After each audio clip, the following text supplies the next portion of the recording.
case briefs, and so much more. LSData's got what you're looking for.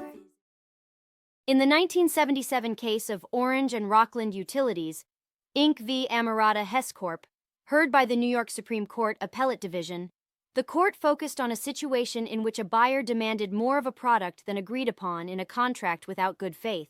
The dispute involved Orange and Rockland Utilities, O&Râ, and Amerada Hess Corporation, Hess, who had a contract for the supply of fuel oil at a fixed price until September 30, 1974. Despite the agreement, the estimated amount of oil required was exceeded by over 700,000 barrels. Hess, in response, refused to supply the additional oil, and O&Râ had to purchase it at market price. The court's goal was to determine whether O&Râ's demand was reasonable or not, taking into account the contractual limits that obligated Hess to supply O&Râ's needs and the estimates detailed in the contract. The court ultimately found that O&Râ's demand was more than 40% higher than the contract estimate and therefore deemed it as unreasonably disproportionate. Consequently, the court ruled that O&Râ failed to meet the good faith requirement of the Uniform Commercial Code due to its excessive demand and bad faith actions. Hess was not required to meet the increased demand, and any extra oil should be paid at market price. The court ultimately upheld the dismissal of the fuel oil supply contract dispute complaint.